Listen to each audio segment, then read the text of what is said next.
Today we have with us Jit Saxena, who has been a serial entrepreneur. He started Applix, then Natija, which he sold to IBM for $1.7 billion. And now he has been helping younger entrepreneurs in technology. So Jit, thank you very much for coming to our studio. Thank and you. welcome here. And Thank you. we are really happy to have you here. Thanks. So let us start with after selling Natija to IBM, which has been about 4 or 5 years ago. 4 years ago. 4 years ago. So what we have been doing in the last 4 years?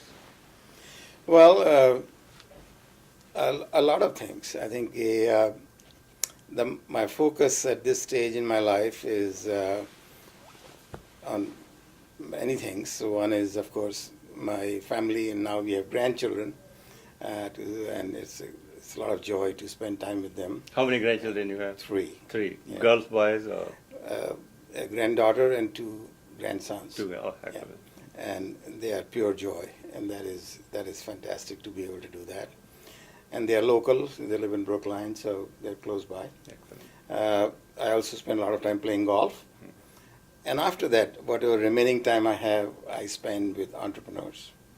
And what type of entrepreneurs? And These are mostly entrepreneurs that are trying to start something in the technology field, and that can be business-to-business technology or business-to-consumer technology, but they're all primarily technology-based.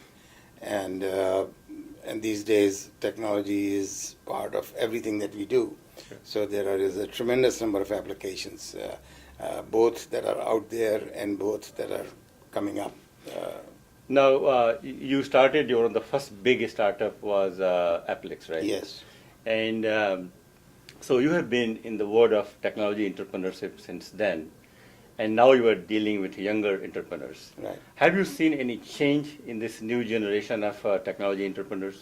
Yeah, I remember when I started my first company, I was 35 years old, and but today the entrepreneurs are much younger.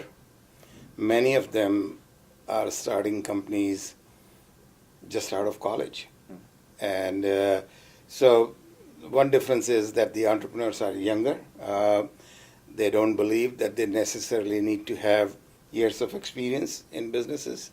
They feel that they can make a contribution and they can build businesses at a much younger age, and that is exciting to see. Now, our viewership and readership is mostly Indian and South Asian. And do you find any difference? So in the new generation, there's no difference whether you are Indian or South Asian? Or Yeah, I remember when I started Applix, that was in 1983. And one of the venture firms who invested in Applix said that they have never backed a technology startup where the founder was from India. Really? Yeah. Which year was that, roughly? That was 1983. 1983, Yeah. okay. And over the last 30 years, that has changed dramatically to the point where today's South Asian entrepreneurs are very, very common. They are full of confidence. They are full of all kinds of information on their fingertips, and they are well equipped to start companies. And there is no such notion of whether they are from India or from anywhere else. It is level playing field for everybody. So when you were started, of course, at that time was very tough to even in the venture capital market, and being an Indian was not that much, as you said, that common. Yeah. But now it seems that it is a plus to have an Indian founder or something. I don't know whether in it's a technology. plus, Okay. but it certainly It doesn't matter? Yeah, it really doesn't matter. I think one thing that we have learned over the years is when it comes to technology startups, there is no place like this country where your origins and your family or your things of that type don't have any impact. It is purely based on your merit and your aspirations and what you are able to provide in terms of your vision and your track record. Now, talking about this country, of course, when we talk about technology and venture capital, two areas come to our mind. One is, of course, Boston and then Silicon Valley. Yeah. And so, is there any difference culturally or? Well, I think I have never worked in Silicon Valley. All my startups have been in Massachusetts. This is where we have lived. This is where our family has grown up. But I am in touch with a lot of the companies on the West Coast, and at a certain level, there is no difference. But at the other level, clearly, the scene on the West Coast or in the Silicon Valley is much more vibrant in terms of much more activity there. I don't know whether that's good or bad, but there is that difference that there is much more activity on the West Coast than there is maybe in Massachusetts, especially in technology.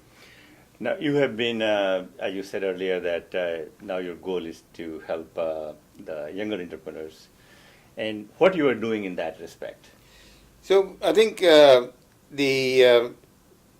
my goal is to see that if I can in any way help the younger entrepreneurs build something of value. Because I believe that entrepreneurship is the answer to many of our society's problems. And in a way, you can think of this as giving back. And I think I do that in various ways. Of course, there are organizations like TIE that I'm part of, which is also a way of giving back to the entrepreneurial community. And the other one, of course, is as a board member or as an investor or an advisor to some of the younger folks who are trying to build something. So you are a board member of, I think, about 10 companies. Yes.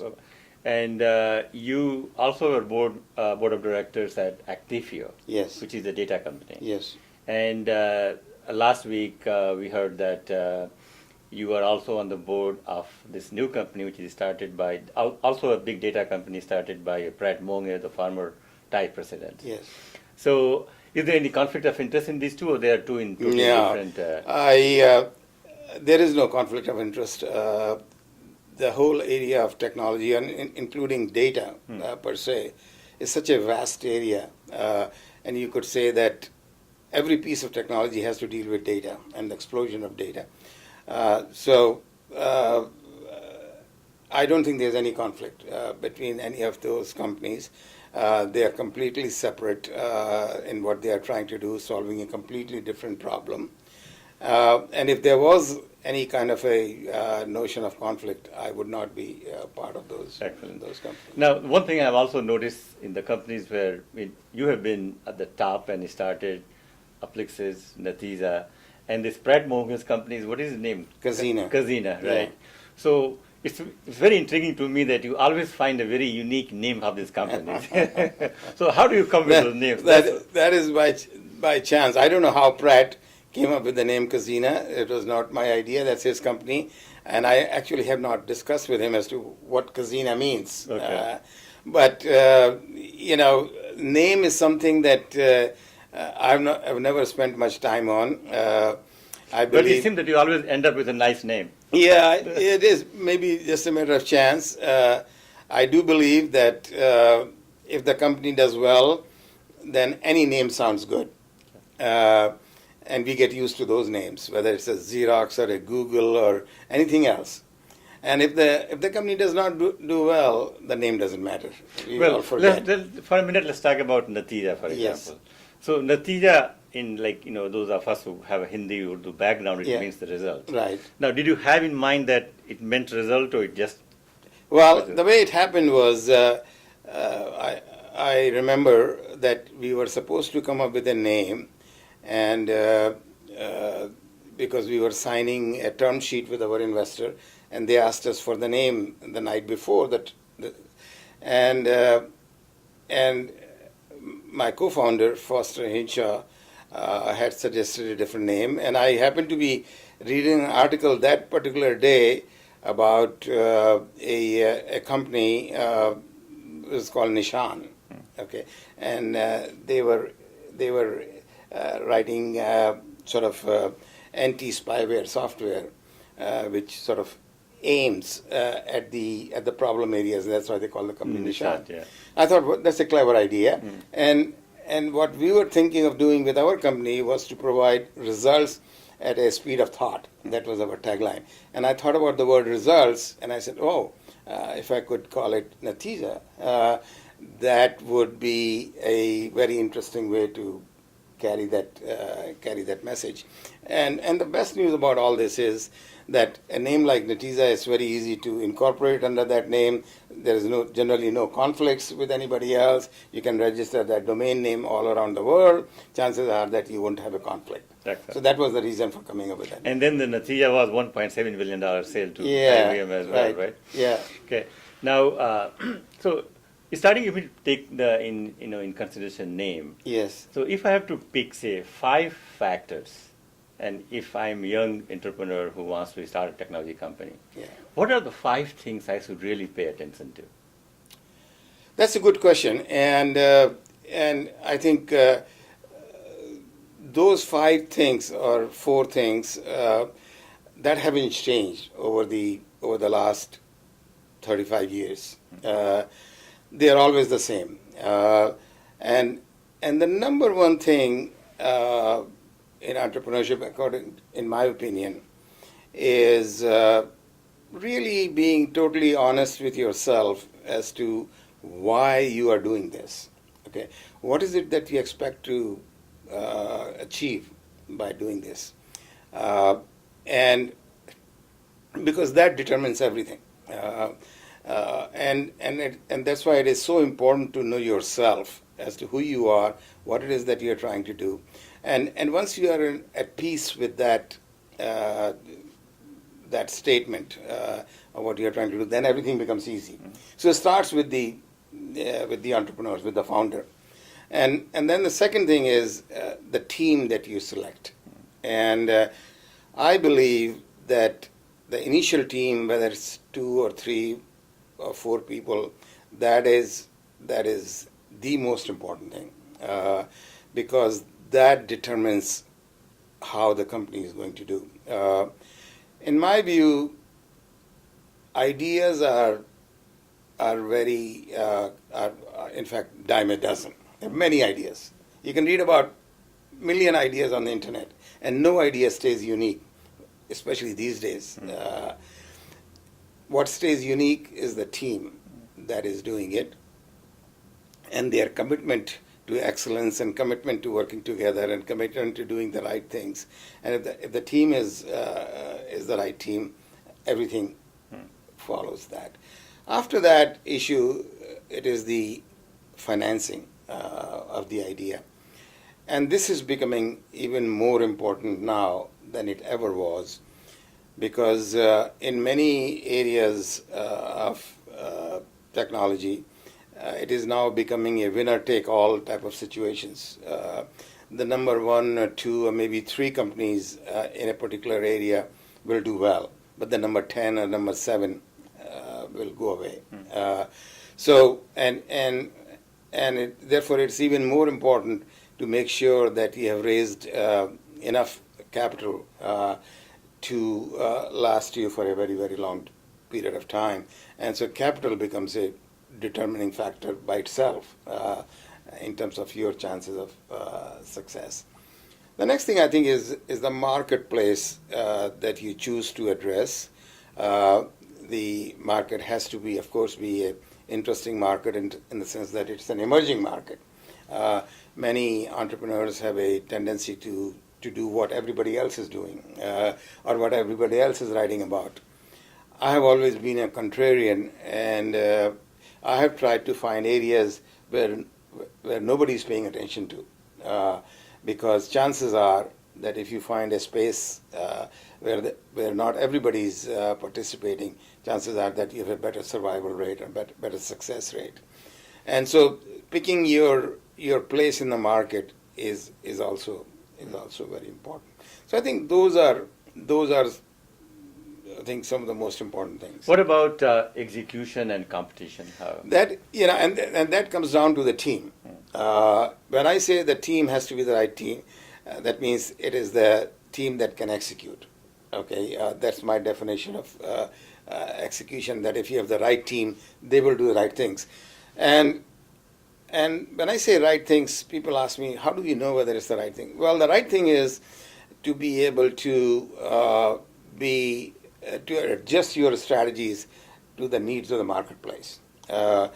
In the world of technology, the market changes very fast. And if you are not flexible and if you are not a person that pays attention to how things are changing, chances are you will not succeed. Very few companies stay with the original idea that they started out with. Most of us have adopted our strategies based on the realities of the market.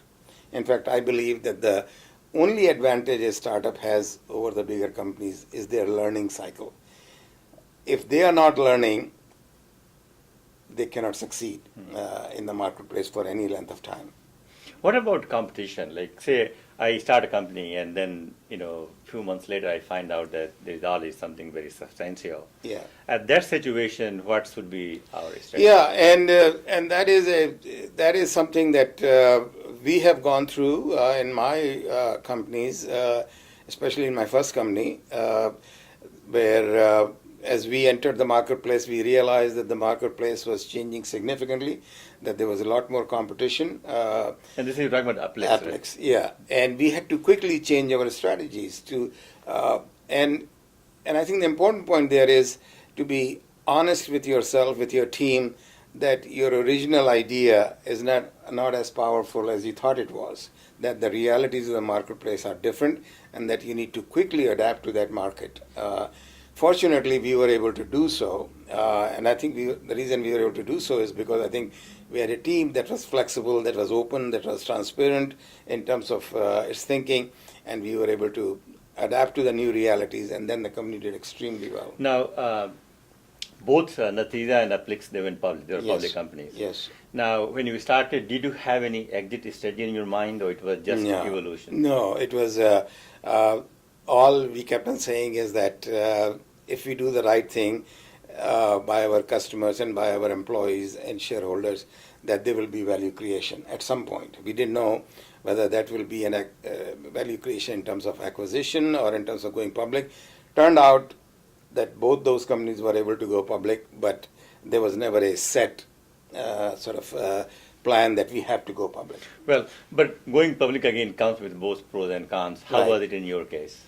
I think. Are you glad that you went public? Yes. Both? Oh, yeah. Absolutely. No question about that in my mind, because the public markets gave us a credibility that we would not have had. It gave us clearly a financing that may have been a little bit more difficult in private markets in those days, and having that credibility of a public company helped us expand our business with our customers.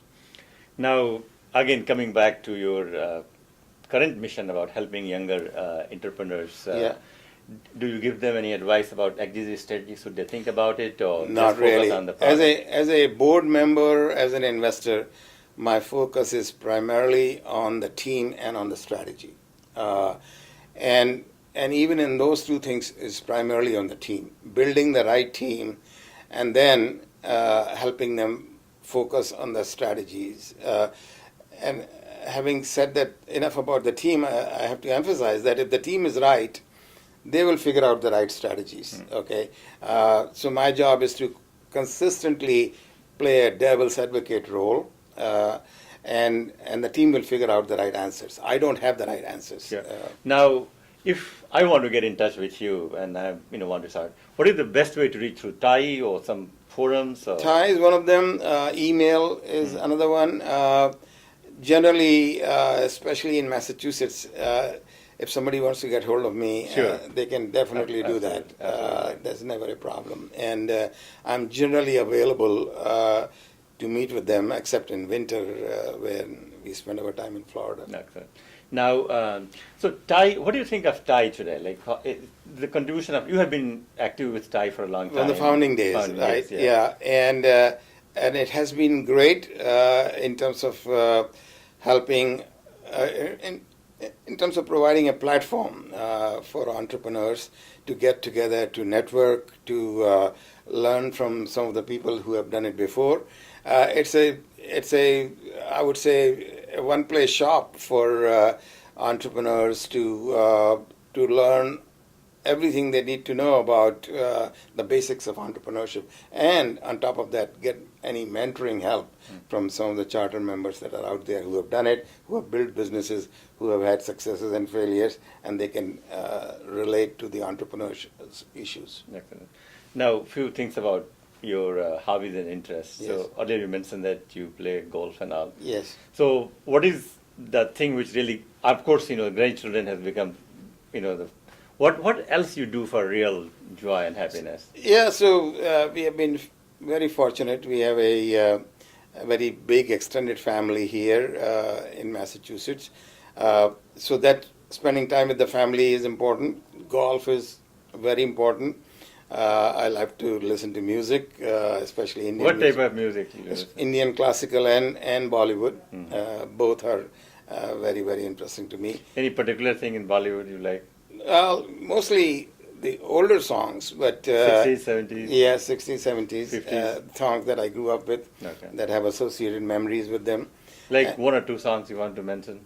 Well, I would say that some of the songs that Sahir Ludhianvi wrote. Yeah, I'm a big fan of him too. Yes. He's my hero in terms of as a lyricist.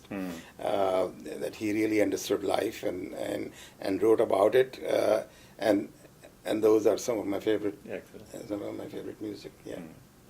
And so the music and I read. I love to read, and both fiction and non-fiction.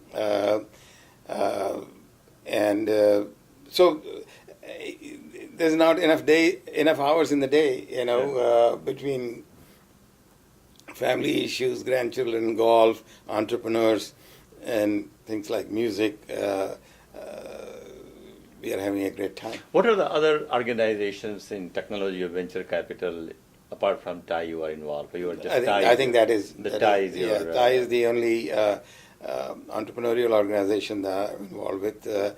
Everything else is just my association with the entrepreneurs directly. Okay.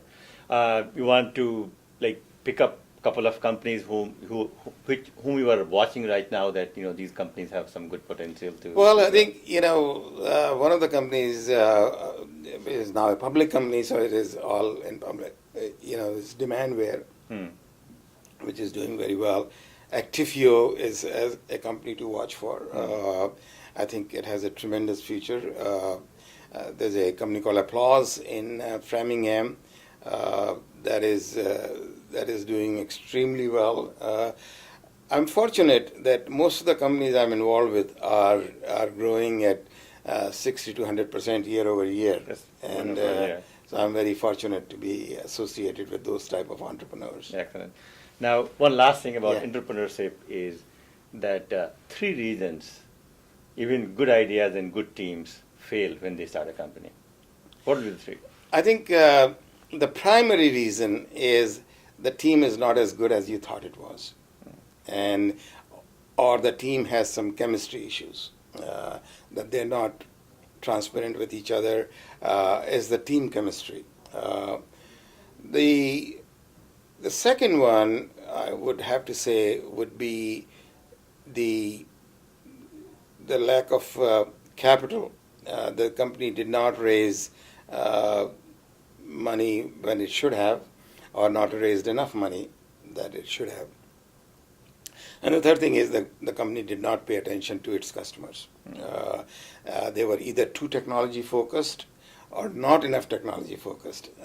Both of them are equally bad and can be very detrimental. One thing you raised very interesting, and I am a big believer in that too, about the team chemistry. Yes. And I think that's really fundamental. That's because right. Otherwise, it can be fun to come to work, otherwise it will be disaster to go to work. Why do it? Yeah, why do it? Yeah. Yeah. So, give me an example of the team chemistry? Yeah, so by team chemistry, I don't mean that the team has to really get along with each other or love each other. I'm not talking about that kind of chemistry. The chemistry I'm talking about in the team is, first of all, there has to be a level of competence within each member. Each member has to complement the other person. If I'm good at marketing, then the other person has to be good at engineering, and so on. The third thing is that the team needs to have a sense of value and a understanding as to why they are in it. Okay, so that their individual goals are consistent, and though you never quite 100% achieve that, but at least they have to be very clear in terms of what they are trying to achieve. Okay, and I know it is easier to say that, but it is very difficult to get to that point, and very few teams actually achieve that. But to be able to discuss that and to be able to be consistent in the fact that they're all on the same page almost every day is very, very important, because timing is everything. In a startup, you cannot afford to lose any time in non-productive activities. One message to young entrepreneurs in technology today? Well, I think the entrepreneurship is not for everybody. Entrepreneurship is not the answer to all your issues. You have to really understand why you are doing this. And then if you're sure that you want to be an entrepreneur, then don't waste any time doing anything else. Time to do it is now. You don't want to get to be my age and say, I should have done this or done that, because should, could, would have no meaning. Thank you very much for coming. Really appreciate it. Thank you.